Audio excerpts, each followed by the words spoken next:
Toque de bola. Oferecimento Excelsior Seguros, a sua companhia de seguros desde 1943.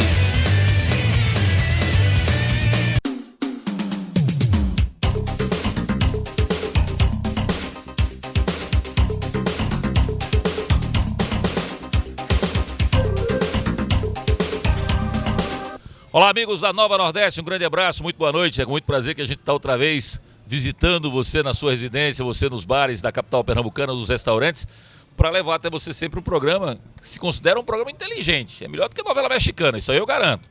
A gente recebe sempre aos sábados, para você que não gosta de novela, que prefere um papo agradável, figuras ilustres, convidados especiais, ligados ao desporto ou não. Hoje tem um grande esportista. Ou um desportista grande, não, um grande esportista, porque desportista grande ele não é. A última polêmica que eu travei com ele foi sobre a altura dele. E quando ele ganhou o troféu lance final do Campeonato Pernambucano, ele falou: esse aqui é pra você, Léo, que fala que eu sou baixinho. Você tá mais alto, cara. Tudo bom, Rodolfo? Tranquilo?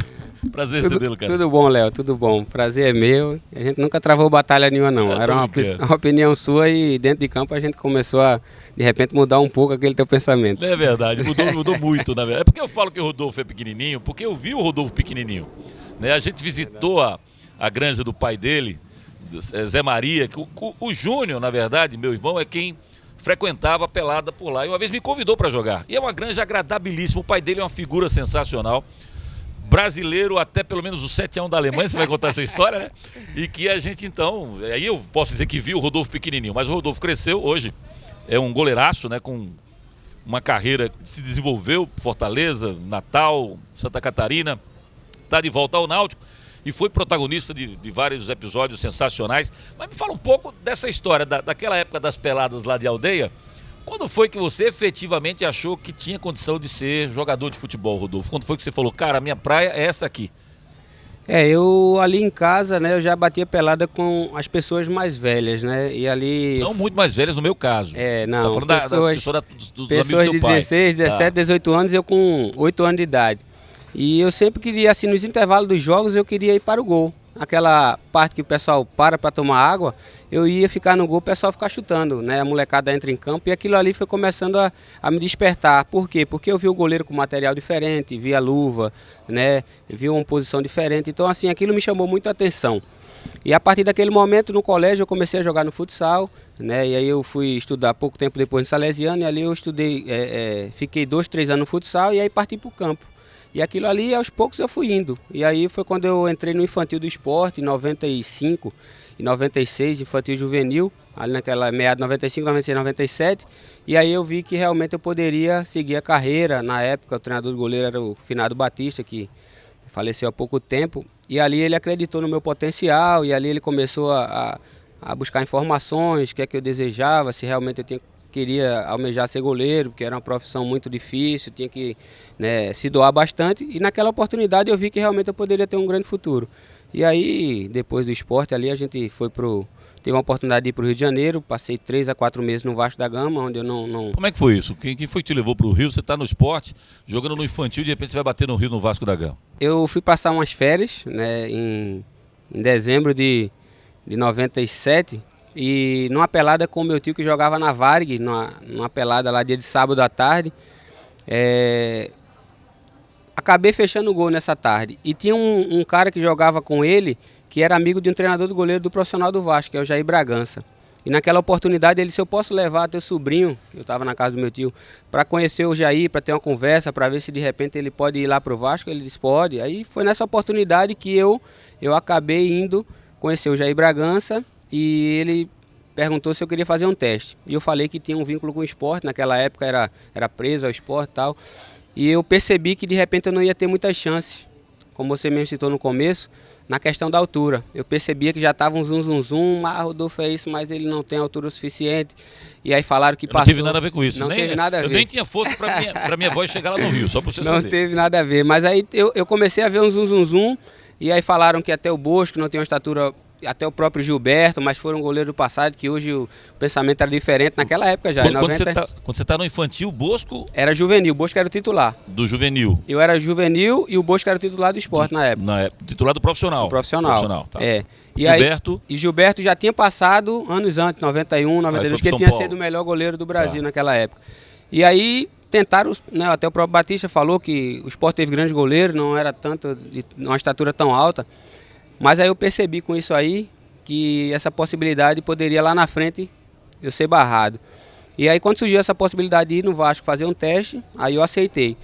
Aí meu pai, com toda a artimanha que ele tem, ele foi lá no Sport, disse que eu ia largar o futebol, que ele ia estudar, estava no Rio de Janeiro. E aí ele me deu uma ligação porque o Vasco tinha pedido minha documentação. E aí nesse meio termo ele conseguiu meu liberatório e eu fiquei no Vasco. Só que aí 4 meses depois, um diretor entrou lá, né? O nome dele era o Saldanha. E aí veio com a história que só ia ficar 3 goleiros no grupo do juvenil, que eu quisesse ser emprestado para algum time ali, Cabo Friense, Friburguense. E aí eu não aceitei, também percebi que foi por causa da estatura. E aí peguei minhas malas e voltei para Recife. Foi quando eu fui e desembarquei lá no Náutico e fiquei aí durante 10 anos. Você no Náutico, você galgou com o Samuel para La Sálvia e aí chegou quando no profissional? Naquele mesmo ano eu tive a sorte de ter a oportunidade. Sorte e competência. E competência porque o Mauri ele estava no profissional. Eu digo sorte porque tinham 4 goleiros no profissional e o que era considerado o quarto, que eram os 2 dos juniores, era o Ney e o Ceará do profissional. Trabalhando comigo os 2. E Felipe e Kleber, que eram os 2 dos juniores. E o Kleber, que era o 4º goleiro, uma infelicidade, não sei o que aconteceu, ele quebrou, eu não lembro o que foi, mas ele quebrou o cotovelo, ele teve um mau jeito, saiu uma luxação e ele teve que ficar afastado. E nessa oportunidade o Mauri ele chegava cedo e a gente treinava ali atrás do gol mesmo com o Samuel. E aí houve uma conversa entre Samuel e ele começou a me observar 2, 3 dias ali meus treinamentos. E a partir daquele momento, quando aconteceu essa situação com o Kleber, ele já me puxou profissional, que na oportunidade era o Hugo Benjamin, o treinador. E ali o Hugo já me apresentou. Foi exatamente em 97, quando o Náutico mais uma vez chegou entre os 4, né, e travou essa batalha com a América de Minas. Pronto. Aí você estava no profissional. Aí, né? o Hugo estava naquela oportunidade no profissional, já aí no começo de 98, no estadual, onde ele já ali me apresentou, até achei estranho porque no esporte eu nem nos juniores eu treinava. E ali eu já cheguei com menos de um mês no juniores ali, eu já estava no profissional. Você estava andando na ponta do pé, foi? Porque você não teve esse problema de altura lá, né? Nem no Náutico, nem no esporte, nem no Náutico. Não, e no juvenil, no infantil juvenil eu sempre joguei. Um era o Fernando, um treinador, e o outro foi com o Neco. Joguei todos os jogos, né? Inclusive a gente passou o campeonato todo sem tomar nenhum gol, naquela época campeonato aberto juvenil. Fui muito bem, só que aquela situação que você sente quando o negócio não tá para você. Aí na época até tinha o Ivan, que era o treinador do profissional, o Igor, o filho dele, estava subindo. O Igor com 14 anos já tem quase 2 metros de altura, então era promessa que... Então eu digo, pô, não vou tirar a vaga de ninguém, não quero... Então a gente foi saindo de fininho. Mas assim, fizemos bons amigos lá, tanto no esporte como no Náutico até hoje. Diretoria que era Bento, que trabalha na federação, acho que até hoje está aí. E é assim, não tem mágoa, não tem nada, mas assim, eu sabia que aquele momento ali, uma hora ia ser barrado. E tem uma história curiosa porque... Naquela oportunidade existia a Copa Pernambuco e a maioria dos jogadores dos juniores, com alguns que desciam no profissional, eles iam desciam, né, juntavam junior e profissional para jogar a Copa Pernambuco. E aquilo ali era logo depois do estadual. E eu não tive a oportunidade de jogar nos juniores naquele ano.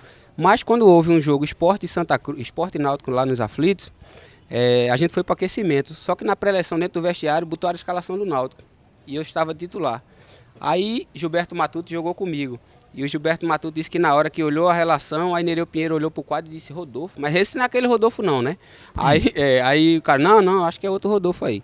Aí quando entrou no campo que Batista disse é ele, aí Gilberto disse que Nereu ficou revoltado, como é que liberou o menino, não sei o que, aquela situação, e na hora ninguém disse quem queria, quem liberou, quem não assinou, quem não sei o que. Ele ficou revoltado porque alguém tinha deixado você escapar do esporte naquela época. Ele não sabia, o Nereu porque ele gostava de mim, mas eu ficava nos juniores, né?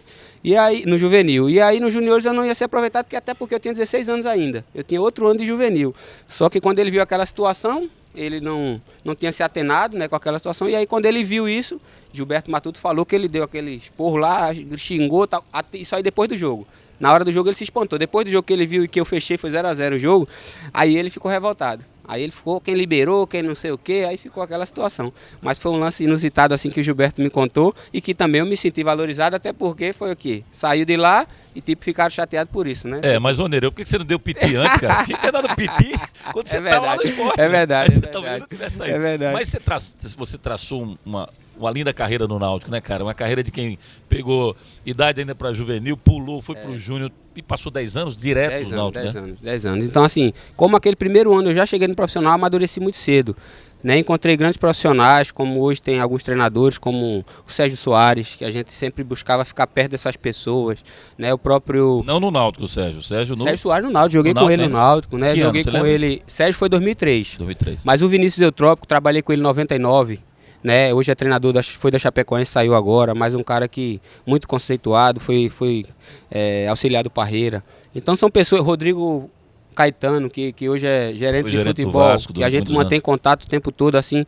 Foi uma pessoa que quando ele chegou ali, eu com 16, 17 anos, queria ficar perto daquelas pessoas. Então isso aí pra mim foi um amadurecimento muito rápido, porque normalmente o cara com essa idade, ele quer estar do lado daquele cara que vai pro pagode, bota um brinco, tatuagem, quer, né, a mulherada do lado. Não que eu não goste, mas mas eu tentava buscar aquele referência, capitão, então Lima, zagueiro. Você passou bem essa fase, né, Rodolfo? Porque você falou algo que é tentador. Eu fui júnior, claro. Fui jogador de júnior 2 anos.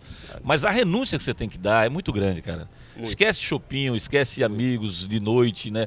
Alguns conseguem conciliar ainda uma coisa ou outra, mas a tentação, ela é muito grande. E olha que você era uma geração mais moderna do que a minha já, né? Uma geração em que você o pessoal já atacava a noite um pouco mais com força, como se diz no interior.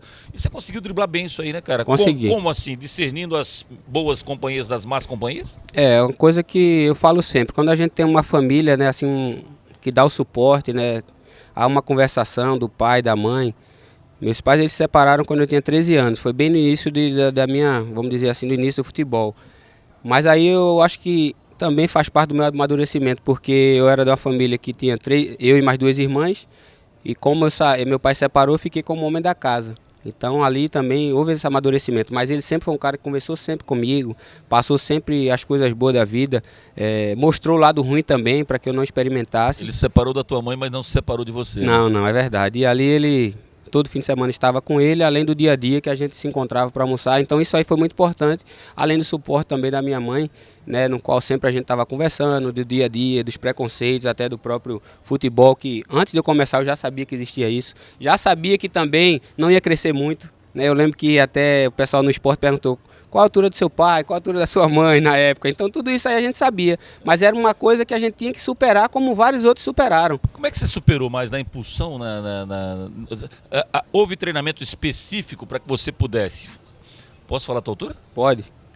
1,67, brincadeira. 1,83 é isso? Não, 1,79,5, 1,80.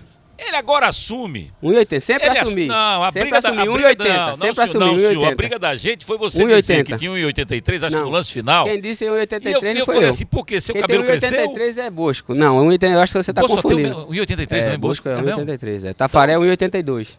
Gilberto 1,80. Fala aí, Léo. Martelotti 1,80. Martelotti é uma...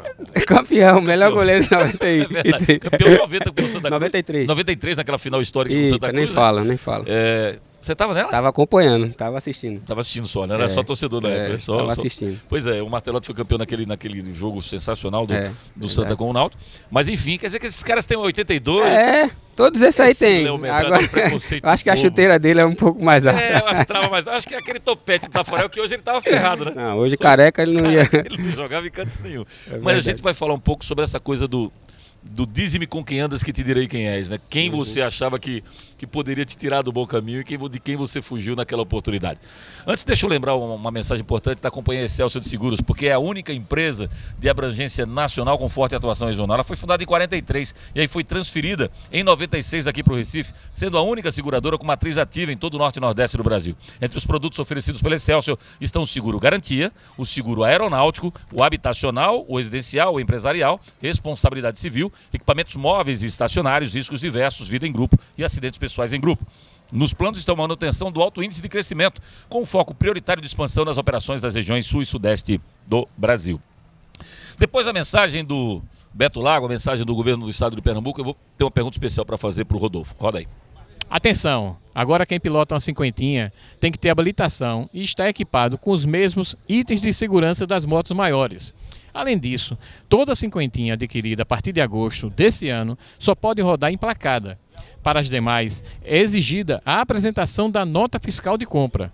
Mas a partir do dia 11 de novembro, também terão que estar emplacadas. A fiscalização está nas ruas, Cinquentinha de Responsa, uma campanha do Detran e do governo de Pernambuco. Juntos, fazemos mais. Então, Rodolfo, Valeu, Beto. Você teve muita gente que se perdeu no caminho nessa trajetória que você trilhou. Eu falo nessa fase exatamente de adolescência para adulto, né? Que você estava do juvenil, pulando para o júnior, passando pro profissional, esses 10 anos de náutico. Você viu muita gente se perder porque não tinha essa conduta ou essa educação que lhe foi passada e que fez com que você conseguisse logo cedo separar o joio do trigo? Muita, Léo, muita. Muita, e a gente ficava até numa situação constrangida. Porque, como eu te falei, eu procurava sempre estar perto das pessoas mais experientes. E quando eu ia pegando algumas informações, a gente tentava passar para aquelas que estavam ali. Por exemplo, eu treinava no profissional, mas jogava pelo juvenil, jogava pelo júnior. E a gente tentava ali exercer uma liderança, mas falando dessas situações. E como você falou, é muito difícil na idade de 16 a 20 anos você se privar de certas coisas na vida, principalmente de uma noite, de namorar, de fazer isso. Mas as pessoas, elas faziam em excesso, isso é que era o problema, né? Aí havia bebida alcoólica e a gente tentava falar para algumas pessoas. E naquela oportunidade eu lembro assim que quando a gente ia falar, a gente ficava meio que como o chato da situação. Careta. O careta, Rodolfo não faz. Não, fazia, namorava, saía, mas saía na hora certa, fazia as coisas na hora certa, não bebia. Então assim, e aí o tempo foi passando. E aí, como eu sou da cidade, a gente vai ali no shopping, vai no posto de gasolina e com o tempo passando a gente vai encontrando algumas pessoas. Um trabalha na sapataria, o outro é do posto de gasolina, o outro estava fazendo como cambista frente dos jogos. Ex-jogadores que atuaram com você. Jogaram comigo. Então, assim, era uma coisa assim que a gente ficava triste, porque a gente via um potencial e via, assim, sabe, naquele atleta, um potencial muito grande para ele chegar em grandes clubes. Eu vou soltar a mensagem agora para vocês do governo do estado de Pernambuco. Na volta ele vai dizer por que ele foge da regra. Todo goleiro é doido. Ele não parece ser tão doido assim, não. Depois da mensagem do governo. Quem anda de cinquentinha pode contribuir e muito para a segurança do trânsito. Por isso, uma lei federal foi criada para que motociclistas dessa categoria trafeguem com mais responsabilidade. Afinal de contas, as novas exigências garantem mais respeito aos demais condutores de veículos e menos riscos para a vida de todos os cidadãos. Acesse o site do Detran PE e saiba tudo sobre a nova legislação. Evite surpresas, multas ou até apreensão da sua moto. Cinquentinha de Responsa, uma campanha do Detran e do governo de Pernambuco. Juntos, fazemos mais. A referência de goleiro que eu tive em 85 foi Paulo César, que era do profissional do esporte. Paulo César foi goleiro do Cruzeiro muitos anos. Não sei se você lembra dele. Não acompanhei jogando, mas já ouvi falar da história. Antes dele, eu vou te dar um que comprova a minha tese da loucura, que era País. País era o goleiro do esporte e ele era maluco por natureza. Flávio, você lembra do Flávio? Acompanha, Pronto, Flávio foi da época do Júnior comigo. Flávio era louco. Eu joguei com o filho dele, né? João Vitor. Jogou com o filho dele, bem depois. Por que você não é doido? Por que você parece ser lúcido? Porque o goleiro, normalmente goleiro é assim, goleiro é o cara que, eu brinco com o Zé do Carmo, isso, né? Quando o cara é craque, é lá na frente. Mais ou menos, vai pra meia. Quebra o galho, volante. Não joga zagueiro, joga pior do que não, joga goleiro. Nem isso vai ser cronista esportivo, fica atrás da barra falando, que é o meu caso. Mas por que você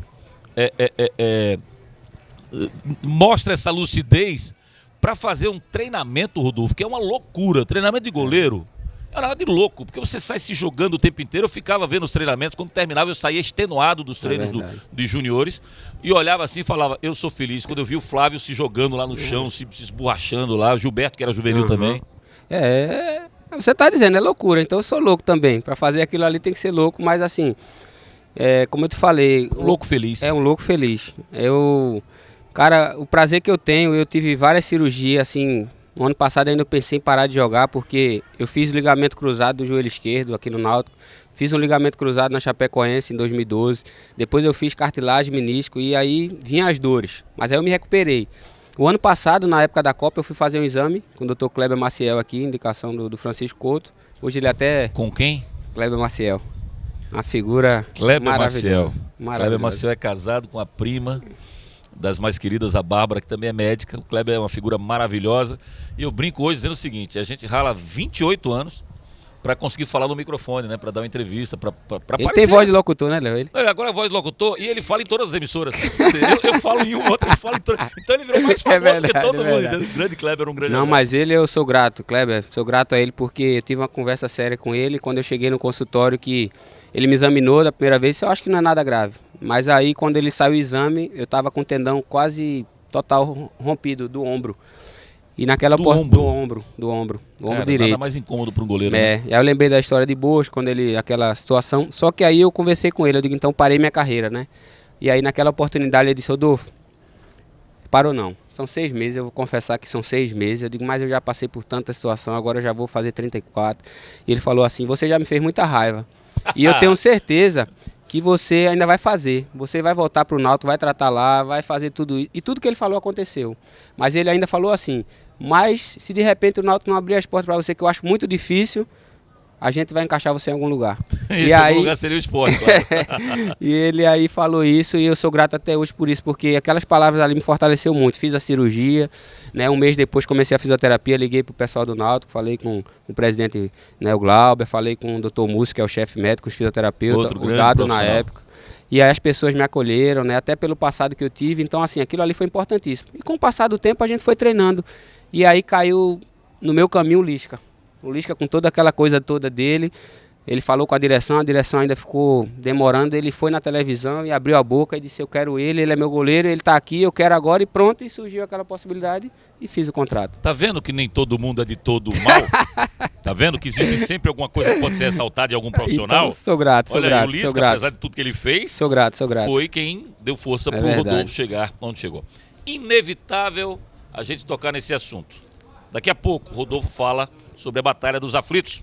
A Companhia Excelsior de Seguros é uma empresa de abrangência nacional com forte atuação regional. Foi fundada em 43 e teve a matriz transferida em 96 aqui para o Recife. É a única seguradora com matriz ativa em todo o norte e nordeste do Brasil. Entre os diversos produtos oferecidos pela Excelsior estão o seguro garantia, aeronáutico, habitacional, residencial, empresarial, responsabilidade civil, equipamentos móveis e estacionários, riscos diversos, vida em grupo e acidentes pessoais em grupo. Nos seus planos estão a manutenção do alto índice de crescimento, com foco prioritário de expansão nas operações das regiões sul e sudeste do Brasil. Não posso deixar de falar que nós estamos no Downtown Pier, no nosso toque de bola itinerante, uma das casas mais agradáveis por onde a gente passou, porque não só pela culinária que é maravilhosa, os garçons que nos atendem tão bem, os proprietários, o Túlio, uma figura fantástica, maravilhosa também, mas pelo visual. Rodolfo, você disse que não conhecia isso aqui, né, cara? Você é daqui e não tinha visto ainda essa reforma que foi feita aqui no cais do Recife, no pier, no deck do Recife. É verdade, eu fiquei impressionado porque saí daqui em 2007, não tive a oportunidade de vir depois da reforma. Inclusive eu estava olhando ali, não lembro do carro do Brasil, né, do Zé Maria lá, do meu pai, né? Sim, claro. Eu lembro que a gente ia pelo Pina ali, entrava, não sei se... vai até lá ainda. Não é, vai até ali, né? Então, aí a gente vinha e olhava de lá essa visão, mas assim, olhando hoje, tá de parabéns. Olhando de lá pra cá era horrorosa, porque era todos os galpões velhos, né? Todos largados. Eu tô impressionado mesmo, quero voltar aqui, trazer a família, porque realmente é um lugar maravilhoso. Venha pra cá, que inclusive tem uma feijoada aos sábados, que é uma delícia, é uma maravilha. Sei que você sai um pouquinho só da dieta, fica tudo tranquilo. Léo, não tenho problema com isso não. Eu como a feijoada, graças a Deus, então, não tenho problema com isso não. Pra gente fechar o programa, eu queria puxar do Rodolfo as lições que ficaram do Náutico daquela Batalha dos Aflitos, porque foi um trauma para o torcedor do Náutico muito forte, que eu acredito que tenha sido minimizada e talvez até superada por muitos, porque o Náutico no ano seguinte deu a volta por cima, né? O que faltou? Qual foi o principal erro do Náutico naquele dia para não ter conseguido subir? Acho que a gente nunca está preparado assim para o que vem acontecer. A gente está preparado para enfrentar uma equipe, os pontos fortes, os pontos fracos. Mas aquela foi uma situação atípica. Então, assim, o equilíbrio emocional eu acho que foi fundamental. Eu acho que a gente não sabe o que poderá vir no jogo. Pode ser faltou energia, pode ser um raio que caia para o jogo, ter que voltar. Imponderável, né? Imponderável, né? O imprevisível aconteceu e a gente não estava preparado. Foram 20 a 25 minutos de paralisação. A gente vendo o torcedor sofrendo, desmaiando. Eu lembro cenas como aquela porta da entrada que ali os juniores na época entravam sem ser pelo túnel, mas aqui até a imprensa entra pelo aquele portão ali. Aquele portão das sociais que dá acesso direto ao gramado. sendo aberto, pessoas carregadas colocando no chão ali na frente dos bancos de reserva, com toalhas abanando, porque pessoas passando mal. Então aquilo a gente viu tudo. Então creio que o peso e a responsabilidade do acesso aumentou naquela oportunidade, pessoas sofrendo. Pessoas, isso em que momento do jogo? Depois? No segundo pênalti, na paralisação do segundo pênalti. Enquanto acontecia todo aquele tumulto dos jogadores do Grêmio isso aí estava acontecendo. A gente olhava na arquibancada, e mão para cima, e pedindo pelo amor de Deus, e a gente escutava cada pessoa um pedido. Foi um erro Ademar bater o pênalti? Eu não digo que foi um erro. Ali podia ser qualquer um. Acho que não foi. A escolha dele, não existiam jogadores, tinha o Cleison, tinha o Cook, jogadores mais experientes para bater. Não tinha que ter chegado o treinador e ter dito, olha, vai bater você, ele, o treinador, ter definido, não? Léo, foi porque é o seguinte, naquela semana ali, sempre tinha 3 batedores, que era o Danilo, o Davi e o Romualdo, se não me engano. Quem era o lateral direito? Não, e Bruno Carvalho. Bruno Carvalho, foi quem perdeu primeiro.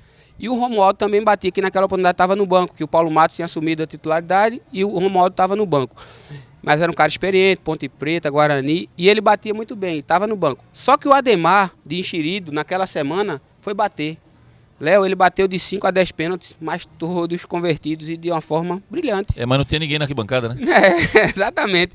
E aí, naquela oportunidade, eu acho que o Cavalo sentiu personalidade dele, tinha visto aquele naquela semana e foi. Então assim, eu não digo que foi culpa, que não foi. Muita gente cobra do Cook também, e o Cook já fazia tempo que não estava batendo. Ele falou, não bateria em nenhuma circunstância. Nenhuma pré-eleção nos últimos jogos, que ele veio voltar a jogar ali, eu acho que faltando 3 jogos, em Portuguesa, se eu não me engano, ele voltou ali, fez um gol de falta.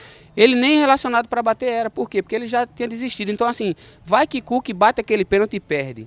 Será que a cobrança não teria sido muito maior porque o Cavalo disse que era para bater fulano, ciclano de Beltrano e ele pegou, tomou a bola. Então, não houve um erro do Cavalo em não ter puxado. É Ademar que vai bater? Deixa Ademar lá. Chama o grupo aqui, ó. 25 minutos para fazer isso. 25 minutos para fazer isso. Chama o grupo aqui e fala assim, olha, gente, pode acontecer de tudo. Ele pode errar, o goleiro pode pegar. Se isso acontecer, nós temos 15 minutos para trabalhar essa bola e fazer o gol. Não faltou isso? Sim, faltou.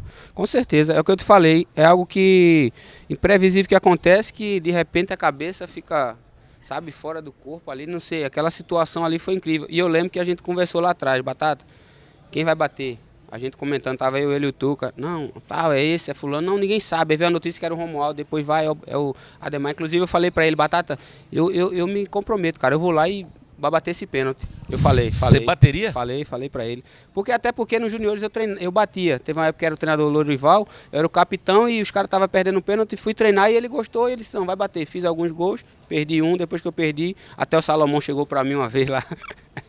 Rodolfo, é muita responsabilidade lá atrás, você lá, falei, tá bom. Discretamente desestimulou você para parar com isso. E o Mauri também. Mauri já dizia, pra que já tanta responsabilidade, pra que ir lá na frente, né, o treinador do goleiro. E aí naquela oportunidade eu disse, Batata, eu vou ali, cara, enche o pé, velho. Não tem. Aí o Batata falou, Rodolfo, tu tá fazendo um campeonato maravilhoso, cara. O que é que tu vai fazer? Vai perder esse pênalti estragar? Eu disse, não, mas tudo bem, eu não quero ser a estrela, eu quero subir. E também tem o seguinte. E aí a gente botou os pés no chão e também tem o seguinte, se ele chegar e dissesse, vai lá, cara, tá confiante, vai lá e arrebenta. Quando você tem, eu acho que eu vou lá, o cara diz assim, vá não, aí você muda tudo. Aí muda tudo. É o que aconteceu com o Ademar. Deu confiança a ele ficou foi lá e terminou errado. Bom, mas o Náutico subiu no ano seguinte. É verdade. E eu acho que o Náutico aprendeu com a dor. A torcida aprendeu, o time aprendeu, o grupo aprendeu, né, Rodolfo? Deu a volta por cima já no ano seguinte. Até porque o começo foi muito difícil. Ali eu tive uma renovação, tive uma valorização, e ali a gente foi começando a juntar assim, os cacos. Algumas pessoas ficaram, o próprio Ademar renovou, né, o Cook. E naquela oportunidade a gente ia jogar no interior, Caruaru, né, ali, Petrolina, se eu não me engano, estava na época. E ali, toda vez que a gente chegava para o aquecimento, começava a música, né? Do Grêmio indo até a pé, nós iremos. E a gente tinha que suportar aquilo ali. Todo jogo, Anderson, Rodolfo, Anderson. Mas ia dando... Não, injeção. Por isso que eu estou dizendo. Aquilo ali foi fortalecendo. Aí chegou no Brasileiro, a gente com força, ali foi devagarzinho. Já não eram 2 que classificava, já passou para 4. E a gente, de 3 anos atrás, ali ficava em terceiro e quarto. Foram 2 anos, 3 anos seguidos que a gente fez isso, então naquela oportunidade fortaleceu, a direção se juntou mais ainda, né? O próprio, como você falou, essa conversa com o Américo, logo depois, em seguida, o Valoar deu a entrevista, vamos juntar os cacos, vamos que a gente vai com força, vai reerguer o Náutico. E aí, graças a Deus, no final do ano a gente foi coroado com a Série A. Pra gente finalizar, você vai até que está com 34, fora o gato, que é normal, faz parte. Você vai até quantos anos e qual é a tua ideia, até onde você quer chegar? Ô, Léo, eu confesso, como eu falei, eu estava quase pensando em parar pela parte física, ativar a cirurgia, machuquei o joelho, o ombro era diferente. Mas agora que eu voltei e vi que estou bem, sabe? É como se eu estivesse começando a carreira novamente. Que legal, cara. Então, a felicidade de estar ali, o prazer de estar ali dentro de campo, sabe? Ainda mais trabalhando com um goleiro que foi campeão mundial, que é o Júlio César, e você vê que está ali junto com ele fazendo um trabalho com um nível altíssimo assim. Eu não quero dar data para finalizar minha carreira, eu quero curtir cada momento e cada tempo que vai passando a gente está mais feliz de estar no futebol, né? Infelizmente acontecem coisas que desagradam, né? Mas a gente sabe que isso é em toda a área, né? Às vezes pessoas, nossa presidência mesmo, a nossa Confederação Brasileira que tem falhado bastante, isso aí às vezes deixa a gente triste. Mas dentro de campo a alegria e o prazer de jogar futebol, ele não para. E aí eu quero ir até onde Deus me der saúde para ir e pretendo, sei lá, não sair do futebol até o fim da minha vida. Tricampeão pernambucano, depois dele, não foi mais campeão não, viu? 2004. É verdade, 2001, é verdade. 2002, 2004, campeão catarinense 2011, melhor goleiro do Campeonato Pernambucano 2006, melhor goleiro do Campeonato Catarinense 2011, eu falei aqui com um amigo, com um cara que eu tenho um respeito muito grande por ele, pelo pai dele, pela família dele, o grande Rodolfo.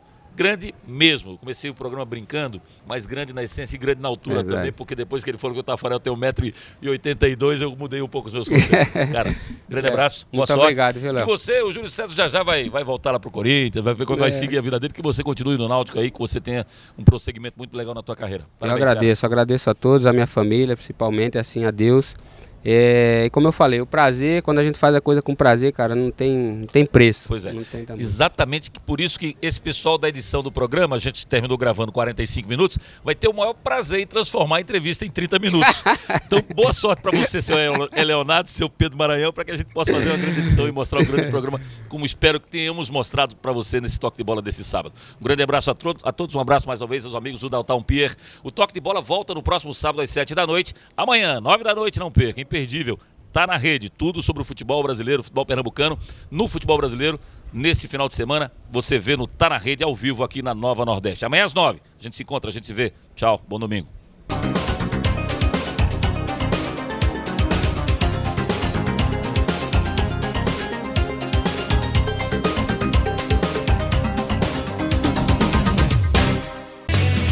Toque de Bola. Oferecimento Excelsior Seguros, a sua companhia de seguros desde 1943.